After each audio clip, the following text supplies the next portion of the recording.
मेहनत से कुछ भी मुमकिन है और ये साबित कर दिखाया है मुंबई के cathedral and John Connon school की छात्रा ईशाना शर्मा ने। आईसीएसई बोर्ड की 10वीं की परीक्षा में ईशाना शर्मा ने 99.2% अंक हासिल किए हैं और उनकी इस उपलब्धि पर परिवार में जश्न का माहौल है। ईशाना का कहना है कि इसके लिए उन्होंने कड़ी मेहनत की और उनका सपना डॉक्टर बनने का है और इसके लिए वो अभी से नीट की तैयारी कर रही हैं। वैसे आईसीएसई बोर्ड ने अपनी रैंकिंग लिस्ट जारी नहीं की है, लेकिन जो परसेंटेज ईशाना ने हासिल किए हैं उसके मुताबिक वो टॉप 5 में शामिल हैं। सपने देखना आसान होता है, लेकिन उन सपनों को पूरा करने के लिए मेहनत भी करनी पड़ती है। ये काम ईशाना ने किया है, जिसके बाद उनको जो सफलता मिली है उसके लिए वो खुद जिम्मेदार है।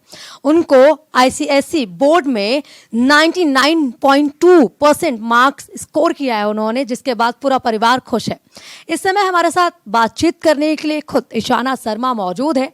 ईशाना, कैसा लग रहा है? आपने 99.2% मार्क्स स्कोर किया है, घर वाले कैसे रिएक्ट कर रहे हैं और आप कितनी खुश हैं? मुझे बहुत अच्छा लग रहा है। एक्सपेक्ट नहीं किया था मैंने इतना स्कोर करना। एंड पेरेंट्स, ब्रदर ऑब्वियसली बहुत खुश हैं। उनको सबको बहुत पसंद आया कि इतने अच्छे मार्क्स स्कोर हो गए। आपने कितनी मेहनत की है इसके पीछे और किस तरीके से आपने शेड्यूल बनाया था अपनी पढ़ाई को लेकर और एक्स्ट्रा एक्टिविटीज़ को लेकर? तो स्कूल के टाइम पे ऑब्वियसली किसी जितना चाहते हैं उतनी पढ़ाई सबसे नहीं हो पाती है। तो ब्रेक के टाइम पे, जैसे दिवाली ब्रेक मिल गया, क्रिसमस ब्रेक मिल गया या समर ब्रेक मिल गया, उस टाइम पे पढ़ाई मैंने अच्छे से की है। जैसे स्कूल के टाइम पे तो डिपेंड करता था कि टेस्ट कैसा है, एग्ज़ाम कैसा है, और उस हिसाब से मैं पढ़ती थी। लेकिन स्पेशली नवंबर ऑनवर्ड्स जब दिवाली ब्रेक हुआ एंड जब क्रिसमस ब्रेक हुआ, तो उसमें मैंने सुबह शाम बहुत अच्छे से पढ़ाई की है। पास्ट पेपर्स भी किए हैं। अपने नोट्स मैंने जो खुद बनाए थे उसको भी बहुत रेफर किया, क्योंकि खुद जो नोट्स बनाते हैं उससे सबसे ज़्यादा हेल्प होती है, क्योंकि वो आपने खुद लिखा है तो आपको सबसे ज़्यादा समझ भी वही आता है। आप कोचिंग भी जाती थी, स्कूल भी जाती थी, प्लस घर पर आकर पढ़ाई करती थी, एक्स्ट्रा एक्टिविटीज़ भी करती थी, तो पढ़ाई को कितना टाइम देती थी आप?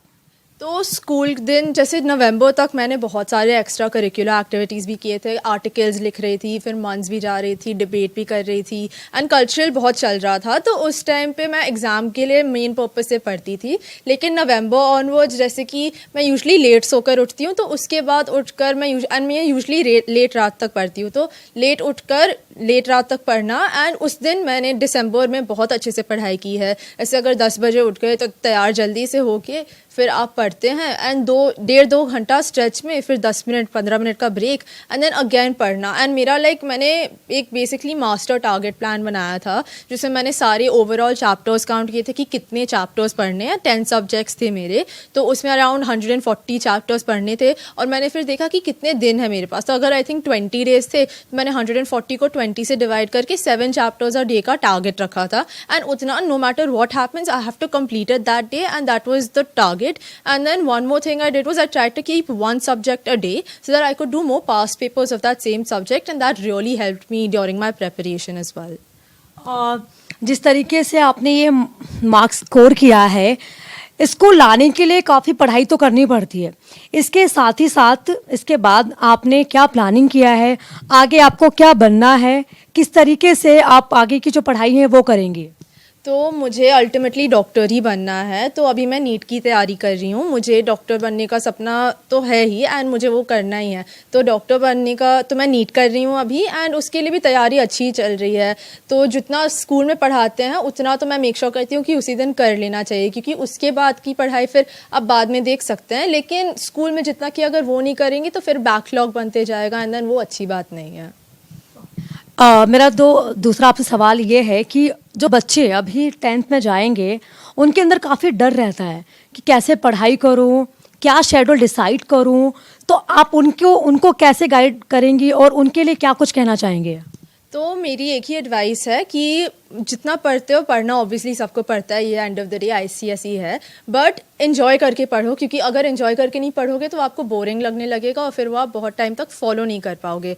तो एंजॉय करके पढ़ो, don't take too much stress. Yes, some stress is important but not so much कि you start burning out and like at the end of the day it becomes a very vicious cycle. So उतना stress मत लीजिए. Stress लेना बहुत like important तो obviously and pressure भी रहता है क्योंकि 10th ICSE है. बट हाँ, पास्ट ईयर पेपर्स करना चाहिए, टीचर्स की बात सुननी चाहिए, क्योंकि कभी कभार टीचर्स ऐसा बोलते हैं जो टेक्स्ट बुक्स में नहीं लिखा रहता है एंड वो आपको concept and may be understanding में भी बहुत हेल्प करता है. तो टीचर्स की सुनिए. आप अगर कुछ एक्स्ट्रा मटेरियल रेफर करते हैं तो उसको भी अच्छे से कर लीजिए. And past year papers are very important specially for ICSE. आप कितने घंटे पढ़ाई करती थी रेगुलर? अगर मैं आपकी बात करूं तो आपने बोला कि मैं काफ़ी पढ़ाई करती थी, स्कूल्स, कॉलेज, कोचिंग जो भी रहता था उसके बावजूद आप अपनी पढ़ाई को टाइम देती थी. तो आप रेगुलर कितने घंटे पढ़ती थी और आपने कितना उम्मीद रखा था कि अगर मैं इतना पढ़ूंगी तो जितना परसेंटेज आपने अभी स्कोर किया है उतना मैं कर पाऊंगी? क्योंकि हर कोई टारगेट रखता है. हाँ, तो मेरा टारगेट हमेशा से था, मुझे पता था कि ICSE थोड़ा डिफ़िकल्ट टाइप का एग्ज़ाम रहता है, तो मेरा टारगेट 98 था कि 98 तो टच करना है no matter what happens. And उसके बाद अगर आ गया लाइक उससे ऊपर तो बहुत ही अच्छा है.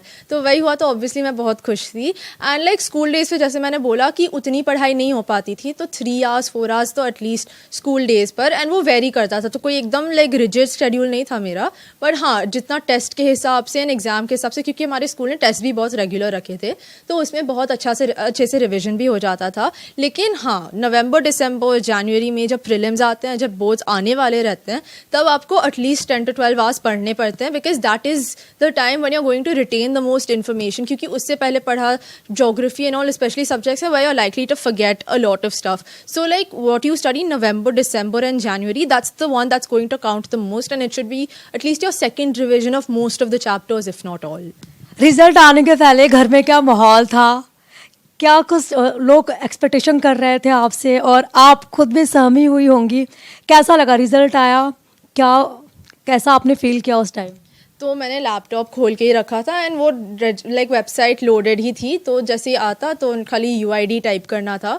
तो मैं बहुत नर्वस थी ऑब्वियसली, क्योंकि ICSE रिजल्ट्स एंड पहले मैंने ऐसा कभी एग्ज़ाम नहीं दिया जिसमें इतने लार्ज स्केल पे रिजल्ट्स एंड ऑल आते हैं. तो मैंने खोला 11 o'clock, तो रिजल्ट्स आ ही गए थे. एंड मैंने अपने पेरेंट्स को बोला हुआ था कि पहले मुझे चेक करने दो एंड फिर जैसे ही आते हैं फिर मैं आपको बता दूंगी. तो मैंने देखा एंड देन मैंने लाइक हंड्रेड्स में देखा, तो फिर मैं तो एकदम, मैंने फिर कुछ नहीं काउंट किया, मैं तो उनको खाली बुलाई and then we calculated marks कितना है कैलकुलेटर से. एंड देन तो बहुत ही अच्छा था उस टाइम पे.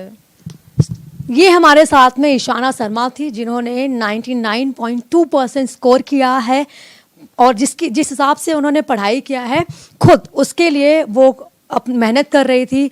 इसके बाद इस मार्क्स को उन्होंने स्कोर किया है. ऐसे में हर किसी को मेहनत करनी चाहिए और आगे जो उनका टारगेट है उसे पूरा करना चाहिए. कैमरामैन बाला के साथ मैं आंचल तिवारी, भारत एक्सप्रेस.